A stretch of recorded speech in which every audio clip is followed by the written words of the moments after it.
Hello, my name is Sherry Heath, and I'm an internal audit manager at this great company that we work for, MGM Resorts International. Before I get started, I want to thank you for taking the time to listen to this presentation about a subject that I'm very passionate about, the organizational environment of the internal audit department. Before I get started discussing my plan, let's talk about this amazing company we work for. MGM Resorts International is a global entertainment company. MGM currently has 29 unique hotel and gaming offerings throughout the world. According to our website, MGM Resorts 2021, MGMRI was started in the late 1960s. It was initially owned by Metro-Goldwyn-Mayer Movie Studios, which is where we got the name from. Although the company has no current affiliation with the movie studios, we decided it was a cool name, so we kept it. We are an S&P 500 company, and we have won several awards, including being named one of Fortune magazine's World's Most Admired Companies. Also, according to Colmer 2021, we are the largest employer in the state of Nevada with 77,000 employees. Now that we've discussed MGM, let's talk about the specifics of internal audit. Since MGM Resorts is a gaming company, there are many rules and regulations that we must follow by law. If we do not follow these, we could receive large fines. It is the job of internal audit to ensure that we are following these and avoiding unnecessary fines. The internal audit department suffered last year when the COVID-19 struck. MGM shut down all properties on March 16, 2020. At this time, internal audit placed all 100 employees on furlough. Starting May 26, 2020 and continuing until August 17, 2020, we were able to bring back all of our employees in small groups of 2 to 6. As you can see from this graph, the internal audit department has experienced a significant number of resignations. Where the graph is blue, you can see the positions that are currently filled. Where it is yellow, you can see the current vacancies due to resignations. Since bringing back all 100 employees, we've had 20 employees resign, leaving the department extremely short-staffed. Internal audit is one of MGM's larger departments. However, it works in small teams, usually consisting of 5 to 7 people. Each team has 2 to 5 staff and senior auditors, 1 manager, and 1 senior manager. The teams work in a sequential, interdependent manner.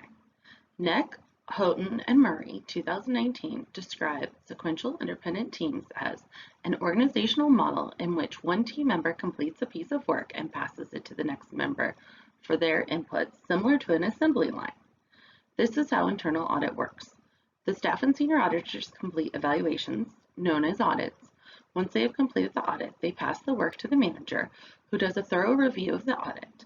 Once the review is done, the audit is passed to the senior manager, who does a high-level review and creates a summary, which is known as an audit report. Over the past couple years, internal audit has experienced 2 major obstacles that have led to a high turnover. These obstacles are the setup of the team and changes that occurred when internal audit switched from working in an office to working from home. First, we'll discuss the challenges with working in the team. The biggest challenge with the teams is the team setup. The executive directors decide on the teams, and the executive directors are 2 positions above the senior managers. They do not work with the individual team members. They have been known to put people on the same team who do not work well together. This has caused members to not be able to develop psychological safety. Neck, Houghton, and Murray describe psychological safety as a shared belief held by team members that the team trusts each other enough to take risks. It is important that psychological safety be experienced in the teams. Edmondson and Mortensen, 2021, describe the benefits as an interpersonal relationship, creating more significant innovation and a more effective organization. Without psychological safety, team members tend to group think. Neck, Houghton, and Murray describe groupthink as a psychological phenomenon in which people in a cohesive group go along with the group's decisions rather than offering their own opinions. There are many risk factors of group thinking.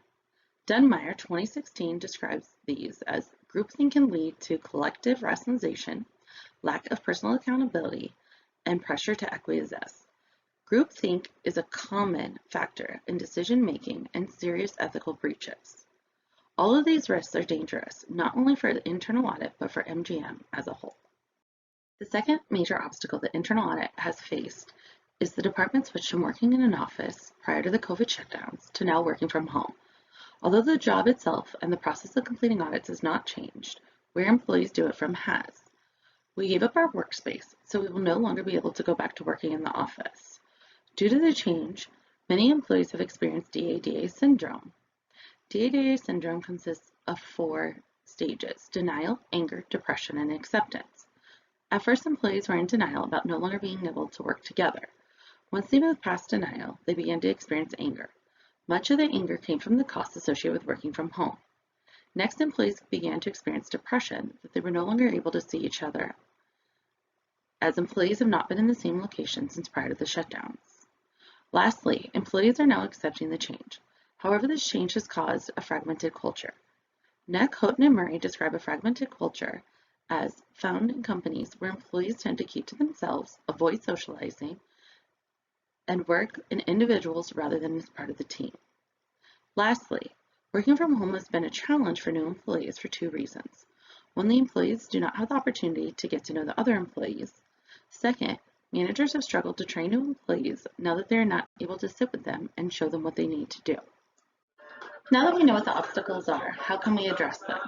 Starting with the team obstacle, the first change should take place is managers and senior managers should be involved in team selection. Landry 2020 recommends involving team members in important decisions. She says the benefits of doing this are it increases employee engagement, enables collaborative communication, surfaces your blind spots, and helps get buy-in from people who need to implement the change. Also, allowing managers and senior managers to participate in the team selection would help to create ownership of the team. Instead of management feeling like they are stuck with the team they are given, this will create a more cohesive team. Next, internal audit should implement the Tuckman model of team development. Neck, Houghton, and Murray describe the stages of the Tuckman model as forming, the beginning stage where team members get to know each other and their roles on the team. Next comes storming, which is as the team members become more familiar, conflict within the team arises. Then comes norming, where the team members overcome the conflict and begin to work better. Next is performing, where team members operate as a unit and work towards meeting their goals. This is the phase most IA teams make it to just prior to changing teams. Lastly is the adjourning phase that often includes team members leading the team. By allowing managers and senior managers to pick the teams, less time can be spent on the forming stage and more time can be spent performing. Once the suggestions above have been implemented, we should focus on creating communal culture. Neck, Houghton, and Murray describe a communal culture as having employees who tend to think alike, are happy sharing knowledge, and have a clear focus on the direction of the task. A communal culture is ideal for internal audit because it allows employees to clearly understand the goals while still sharing their knowledge and ideas. A communal culture will help to eliminate what Romke, Ninbar, and Shui 2016 discovered during their study about teams who work virtually. They determined that team members who perceived their own performance to be superior compared to the perception of the performance of the entire team are less satisfied with their job and hold a lower degree of trust towards the team. Working in a communal culture will allow each team member to understand the role that they have on the team, as well as the role of the other team members.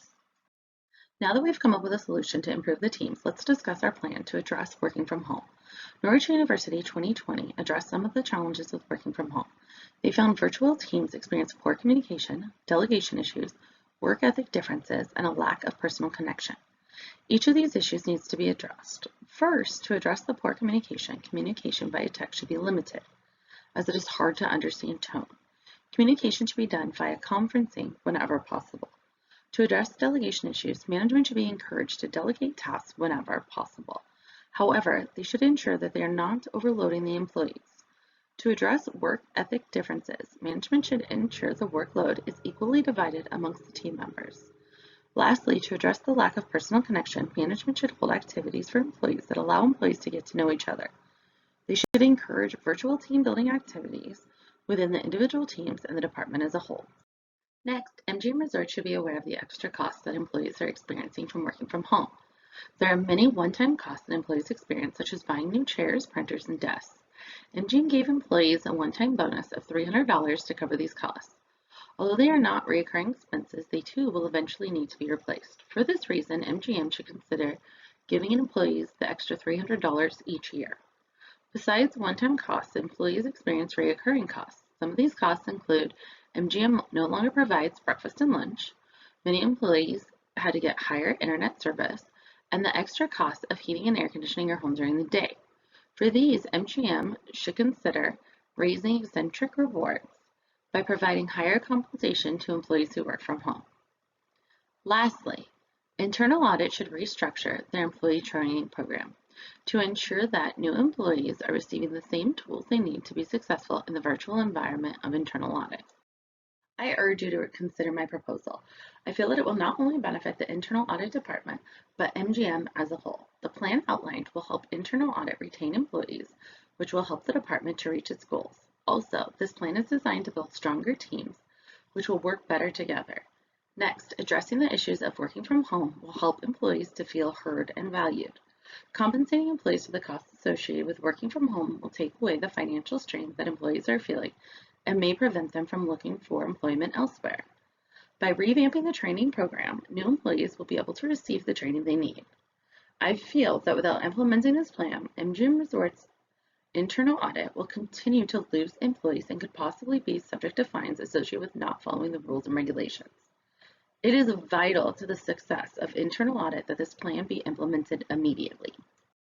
Thank you so much for taking the time to listen to my proposal. If you would like any additional information on the items I discussed today, please feel free to visit these resources. Thank you.